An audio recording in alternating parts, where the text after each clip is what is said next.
We are now going to begin panel session 1.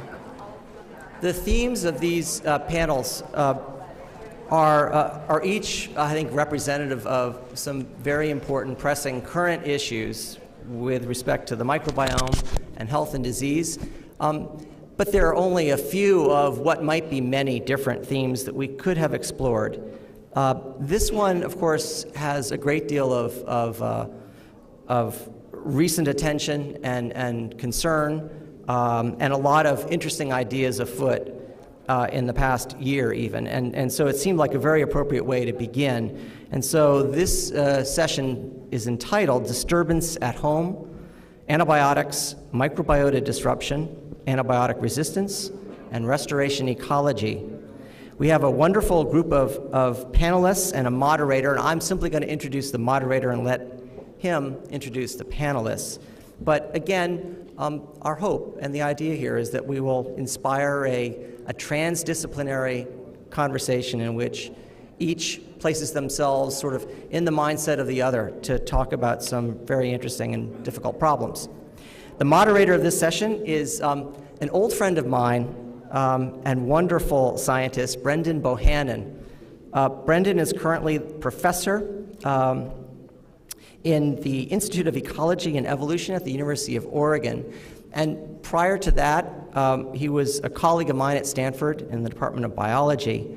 Brendan is one of these inspiring people for me who has an amazing way to think in using different kinds of language about important conceptual problems and then reducing those to very tangible, understandable ideas and plans and approaches to address those questions.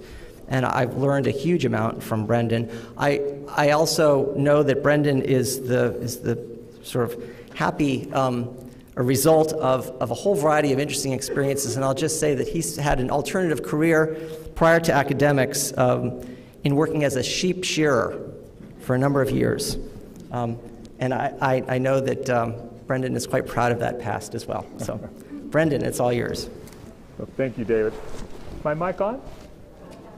No. Thought it was.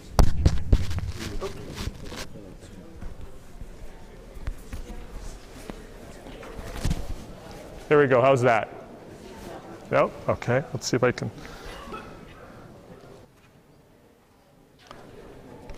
Are we on? Yes. Yes, thank you. Well, thank you, David, for that very generous introduction. It's one of the ones I wish I had recorded for my mother. It's very, very sweet. Though I have to admit, it's the first time I've been introduced to scientific meeting as a former sheep shearer. I'm not quite sure what to make of that, but thank you very much, David.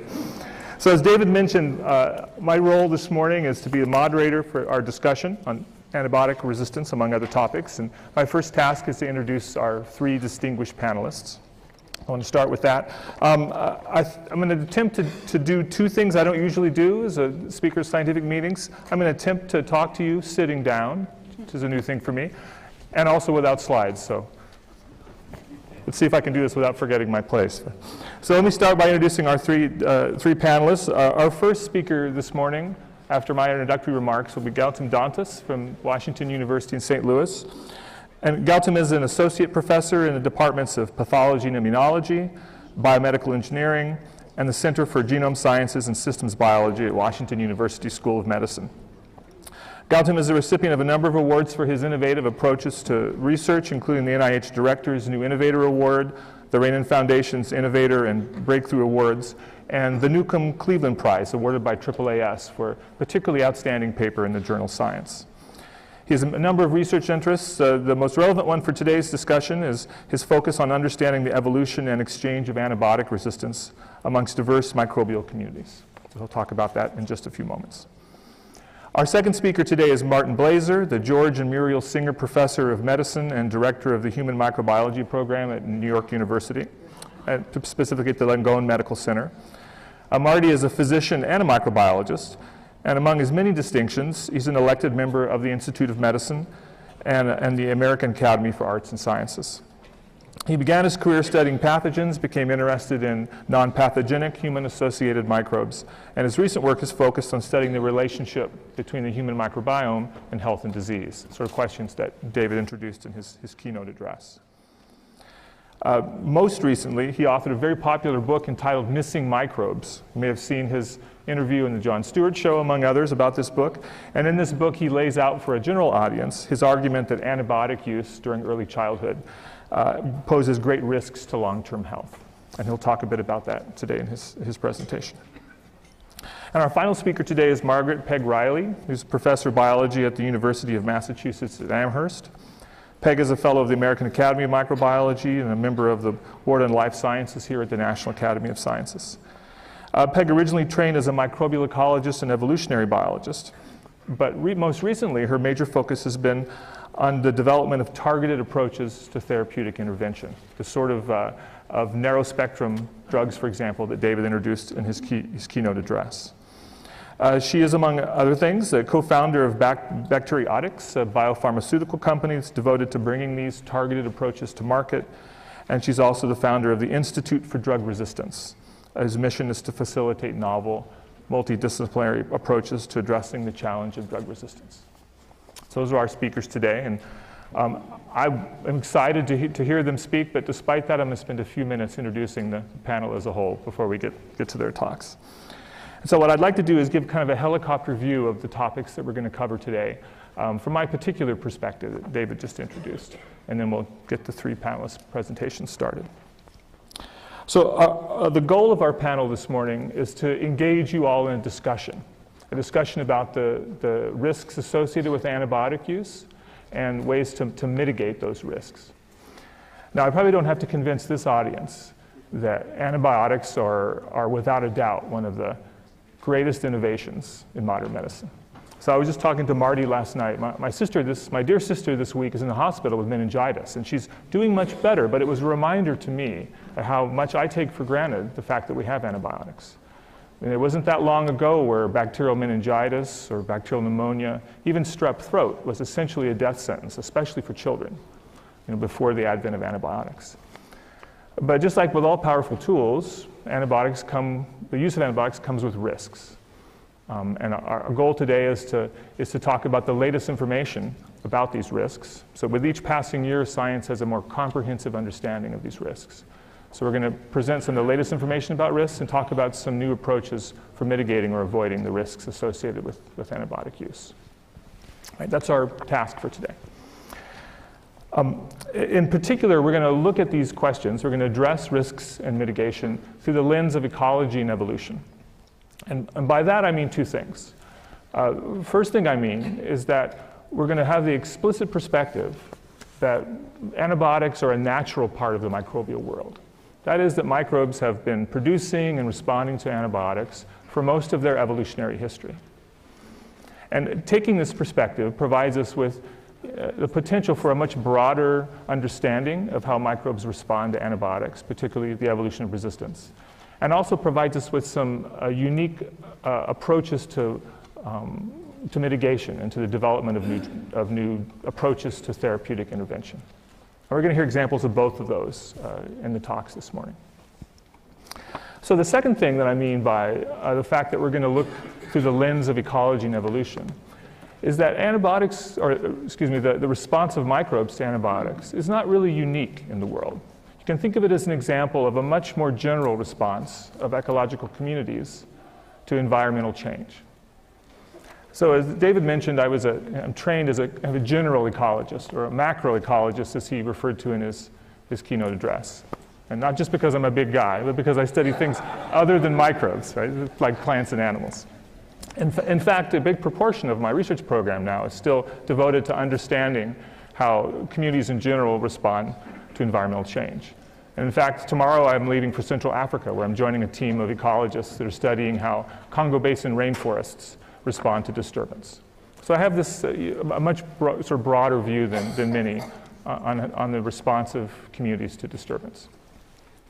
Now, the organizers of our meeting today entitled this session Disturbance at Home, in part to draw parallels between the way microbial communities respond to disturbance and how ecological communities in general respond to disturbance. And there's insights that we can take from the more general study of ecology. And I'll try to touch on a couple of those points in my remarks this morning. All right. So as an ecologist, when we talk about disturbance, what we are referring to is a discrete event in time or space where individuals or biomass are lost from a community. And the use of antibiotics is certainly a great example of that. Antibiotics can result in the loss of individuals from a community. To most ecologists, the canonical example of the response of a community to disturbance is a fire in a forest. And those of us from the West, really, it's a very vivid example for us this year because it seems like the entire summer the West has been on fire. So I want to talk just a couple minutes about that sort of example and what it may hold for us in terms of thinking about antibiotics. So when you think about how a forest responds to a fire, there are really kind of three general categories of responses you can think of. You just sort of imagine for a moment that situation. Now, a forest can respond to fire by changing its characteristics. Individual trees may lose their limbs, develop scarring. Giving enough time, they may evolve to resist the effects of fire on their survival or their physiology.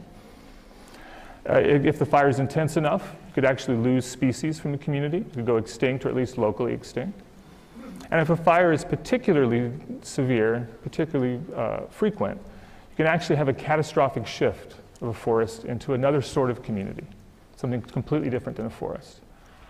And all three of these responses to disturbance in general, there's analogs for these when we think about microbial responses to antibiotics. And we're going to hear examples of these this morning. So if you think about this first category, the change of characteristics in a community in response to disturbance, and the obvious analog in microbial communities is the evolution of resistance. And we've known about evolution of resistance for over 100 years at this point.